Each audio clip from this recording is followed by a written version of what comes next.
अवधूत चिंतन श्री गुरुदेव दत्त श्री स्वामी समर्थ। नमस्कार, मी रोहिणी परत एकदा तुमच्यासाठी एक खूप महत्त्वाचा व्हिडिओ घेऊन आलेली आहे आणि आजच्या व्हिडिओमध्ये आपण खूप महत्त्वाची गोष्ट बघणार आहोत आणि त्यामध्ये आपण बघणार आहोत की जर का तुम्हाला असं वाटत असेल की तुमच्या काही गोष्टी आहेत त्याच्यामध्ये अडचणी येत आहेत, खूप गोष्टी अशा आहेत त्या अडकलेल्या आहेत, त्या व्यवस्थित होत नाही आहे, तर तुम्हाला खूप साध्या सोप्या आणि अगदी सोप्या पद्धतीने तुम्हाला काय एक 5 उपाय करायचे आहे। हे गुरुवारी करायचे आहे, म्हणजे आजच्या दिवशी हे उपाय तुम्ही नक्कीच करू शकता। आणि आजचा गुरुवार विशेष ह्यासाठी मी उपाय तुम्हाला घेऊन आलेले, कारण ह्या उपायांमुळे तुमच्या पत्रिकेतला गुरु किंवा कुठल्याही गोष्टींचा जर तुम्हाला त्रास असेल तर तो नक्कीच संपेल आणि त्यानुसार तुम्हाला त्याचे लाभ भेटतील आणि त्यानुसार तुमच्या जीवनात ज्या अडचणी असतील त्या पूर्णतः जातील आणि तुम्हाला त्याचा फायदा होईल।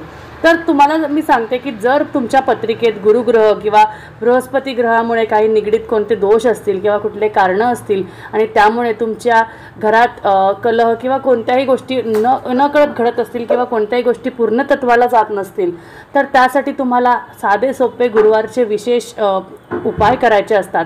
आणि हे उपाय तुम्ही जर का केले तर ह्या उपायाने बृहस्पती देवांचे आपण त्यांची आराधना करतो, ते आपले गुरु आहेत, त्यामुळे त्यांच्यासाठी आपण हे नक्कीच करायला हवं आणि आपल्या गुरुग्रहाला आपल्याला बलवान करण्यासाठी आपल्याला हे साधे सोपे उपाय नक्कीच करण्यासाठी मी तुम्हाला सांगेल। त्याचबरोबर गुरुग्रह जो आहे तो वैवाहिक जीवनासाठी त्यासाठी सुद्धा तो भाग्यकारक आहे आणि त्यासाठी सुद्धा तो चांगला आहे। तर लग्न तुमचं जमत नसेल किंवा काही अडचणी असतील तर ते सुद्धा तुमच्या ह्या गुरुवारच्या उपायाने होऊ शकतात। आता तुम्हाला मी सांगते की गुरुग्रहाच्या पूजेचे 5 उपाय नक्की कोणते आहे आणि तरी तुम्ही हे गुरुग्रहाचे जे दोष आहेत ते कसे तुम्ही दूर करू शकता।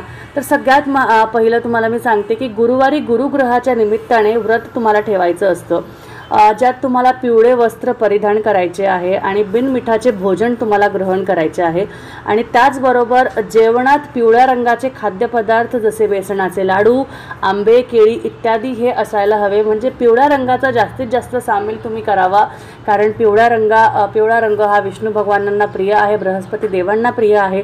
त्यामुळे नक्कीच ह्या व्रताचा तुम्ही असा उद्यापन किंवा असं हे व्रत केलं तरी नक्कीच चालेल। त्याचबरोबर दुसरा उपाय म्हणजे बृहस्पतीची प्रतिमा किंवा फोटोला पिवळ्या वस्त्रावर विराजित करावे आणि ह्यानंतर पंचोपचाराद्वारे तुम्ही त्याची पूजा करावी। जशी तुम्ही नॉर्मल पद्धतीने पूजा करता, अभिषेक वगैरे सगळं त्या पद्धतीने तुम्ही साधी भोळी पूजा केली तरीही चालेल। त्या पूजेत फक्त केशरी, चंदन, पिवळे तांदूळ, पिवळे फूल व प्रसादासाठी सुद्धा पिवळे पक्वान्न न घेतले तर चालेल, पिवळे फलं अर्पित करावे आणि त्याचबरोबर आरती करावी विष्णू भगवानांची आणि गुरुवारच्या तुमच्या कोणत्याही गुरूंची त्यांची तुम्ही आरती केली तरीही चालेल। त्यानंतर तिसरा म्हणजे जो आहे तो म्हणजे तुम्हाला गुरुमंत्राचं जप करायचं आहे। तो मंत्र म्हणजे ओम ब्रह्म बृहस्पते नमः। मंत्र जपाची संख्या जी आहे ती तुमची 108 असायला हवी। एक माळ तुम्हाला 108 त्याचे जप करायचं आहे। ओम ब्रूम बृहस्पते नमः या मंत्राचा जप करून नक्कीच तुम्हाला फायदा होईल। दिवसातनं कुठल्याही काळात सकाळी, दुपारी, संध्याकाळी कोणत्याही वेळेत तुम्ही ह्या मंत्राचा जप नक्कीच करू शकता। त्यानंतर चौथा म्हणजे गुरुशी निगडीत पिवळ्या वस्तूंचे दान तुम्ही केले तर तुम्हाला नक्कीच त्याचा फायदा होतो। पिवळे वस्तू जसे सोनं, हळद, चण्याची डाळ, आंबा, फळं इत्यादी पिवळ्या रंगाची कुठलीही वस्तू असू दे ती तुम्ही दान करू शकता। फक्त लक्षात आपल्याला एवढंच ठेवायचं आहे की आपल्याला कुठलीही वस्तू वापरलेली दान करायची नाही आहे, नवीन वस्तू असायला हवी। जसे तुम्ही तुमचे पिवळे जुने कपडे दिले तर ते चालणार नाही, नवीन वस्तू द्या।